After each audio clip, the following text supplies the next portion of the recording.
hawshan maanta halkan ka socotaana waa hawl tartan ciyaareed oo lagu dhiirigelinayo ardayda dugsiga hoose dhexe Sheekh Tusbaale waxaana hawsha qaban qaabadeeda lahaa Ilaahay ka jisaysiya gudoomiyaha waxbarashada degmada iyo maamulka gobolka degmada isbarkan iyo gudoomiyaha xaafadda 18 May intaba waan soo dhaweynayaa sida wanaagsan ee iskuulka ula shaqeynayaan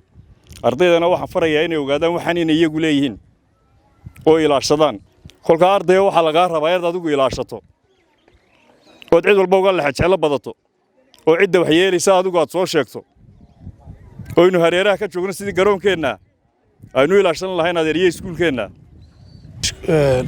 gaar ahaan iskuulkayga tartan ciyaareedkan oo ah noociisa kii noogu horeeyay ee la noo qabto taas oo ay nagu dhiirigeliyeen aadna noogu garab istaageen noona heelan yihiin imika maamulkii heer waxbarasho ee heer degmo iyo degmada 18 Mayba ay aad noo garab taagan yihiin waxaan ku faraxsanahay maanta ardaydeedii oo tartan ciyaareed fiican uu bilaabmay oo waliba aanay ahayn oo kaliya uun inamada ee hablihiina ay ku xigi doonaan garoonkan quruxda badan ee ay noo sameysay dawladda hoosena aan siyaabo badan uga faa'iideysan karno kaasoo loogu talagalay isdhexgalka ardayda iyo magaranaysa garoonku inuu shaqeeyo waxyaabihii loogu talagalay uu qayb weyn ka noqonayo marka waxaan aad iyo aad ugu mahad celinayaa cid kasta oo hawshaasi ka qayb qaadatay sida sharafta iyo karaamada leh uga qayb qaadatay aad iyo aad baan ugu mahad celinaynaa waxaanu leenahay ardayda ciyaaraysa kulli kubaddu waxa weeyaan waa barcad iyo barmadow badiyaabo waa bahdeen muhiimadda laga leeyahay garoonkan ama ciyaartan loogu talagalay waxa weeyaan inuu garoonkeena shaqeeyo ardaydii jirkoodii dhismo waxa la yiraahdaa aqal saliim fi jism saliim runtii ujeedada aan ka leenahay tartanku waa jimicsi waa jidhis jidhka caafimaad qaba iyo maskax caafimaad qabtaana ku jirta waa inoo farxad inaynu xiisadii aynu galaaska ku dhigananay xiisad ka duwan aynu ku qaadanno garoonkan kubadda cagta waa marka labaad ee garoonnadii ay noo samaysay dawladda hoose ee degmada Gabiley ujeedadii ay ka lahaydna inaynu ka shaqaysiino sidii iskuuladii naga horreeyayba ay uga shaqaysiiyeen ugu horreyn cid kasta oo soo qaban qaabisay dhiirigelisay fikirkan keentay inuu maanta tartankan inooga bilaabmo dugsiga hoose dhexe ee Sheekh Tusbaale aad baan uga mahad celinaynaa ka wasaarad ahaan waxaan ku suganahay maanta dugsiga hoose dhexe ee Sheekh Tusbaale waxaan Ilaahay ugu mahadnaqaynaa inuu inagu sameeyo dugsigii oo loo sameeyay maanta tartan ciyaareedkii ugu horeeyay Ilaahay baa ku mahadsan taaniyana waxaan u mahad celinaynaa dawladdeena hoose oo inoo sameysay dugsigan in wax lagu barto iyo garoonkan oo maanta lagu furayo ciyaartiisii koowaad ee tartan ciyaareed iskuulka dhexmara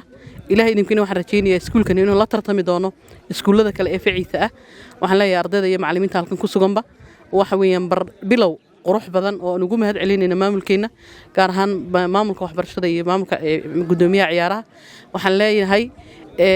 ardayda iyo macallimiintaba waxa balanteenu tahay inaan kor u qaadno sumcadda iyo magaca iskuulkani aynu ku suntanahay ee aynu xambaartanahay dhamaanteen magaciisii inaynu kor u qaadno wax ka waxbarasho ahaantiisa inaynu kor u qaadno bilicdiisa inaynu kor u qaadno markaasi isboortigaas iyo ciyaaraha maanta inoo bilaabmay waxaan leeyahay waa kow waxaanay noqon doontaa mid hore u socota oo aan maanta dhammaanin xafladda furitaanka tartan ciyaareedka dugsiga Sheekh Tusbaale waxaa kaloo iyagana si fiican u salaamayaa ardayda maanta qayb ka ah tartankan lagu furayo garoonka ku yaala gudaha dugsiga inta kadib si guud ahaaneed waxaan ugu mahadnaqayaa ardayda aadka u quruxda badan ee u soo diyaar garoobeen tartanka qayb ka noqdaan waxaan idin leeyahay sida hore la idinku yiri dugsiga idinka iska leh garoonkana idinka iska leh ku ciyaara waxa weeyaan ku tababarta ilaashadana inta marka laga yimaado dardaaran waa la idin dhameeyay waxaan idin sheegaynaa hadda wixii ka dambeeyay iskuulkii naasi waxa uu ku jiraa tartan ula tartamayo iskuulada gobolka iyo qaranka guud ahaanba hadday noqoto aqoon ahaan hadday noqoto nadaafad hadday noqoto ciyaaro iyo wixii kale lagu tartami karaba marka waxaad u diyaar garowdaan ardayay inaad tartanka aad qayb ka noqotaan oo waliba hormuud ka noqotaan intaasi kadib waxaan u mahadnaqayaa agaasimaha maanta inoo soo agaasimay gacantan inoogu hayn doona bilow ilaa dhammaad tartankan Xamse Daawud Habane oo ninka odayga xagga koornaha xiga runtii tacab badan baa ka galay inuu wareegani qabsamo waxa weeyaan shaqadiisii buu soo dayacay kubadaha iyo waxaad arkaysaan isaga idin soo qaaday waxaan idinka doonayaa markaa inaad idinkuna u mahadnaqdaan soona dhoweysaan hadda wixii ka dambeynaa garoonkeenaas wuxuu noqonayaa mid shaqaynaya oo Xamse Daawud iyo macallimiinta dugsiga oo iskaashanaya ayaa garoonkiina ka dhigi doona garoon shaqaynaya haddii Ilaahay ka dhigo intaasi kadib garoonkan iyo dugsigani waxay ku yaalaan xaafadda 18 May 18 May waxay leedahay dawlad hoose oo iyadoo gaara xafiis xaafadeed u gaara waxa gudoomiye ka ah macallimadeennii Roode Cabdulqaadir marka dhalinyarta xaafadana waxaan leeyahay ku xidhma xafiiska xaafadiina oo kala shaqeeya arrimahan ciyaaraha nabadgelyada nadaafadda iyo bilicda xaafadda guud ahaan maynu yeelaynaa sida aan ilaashana garoonkeena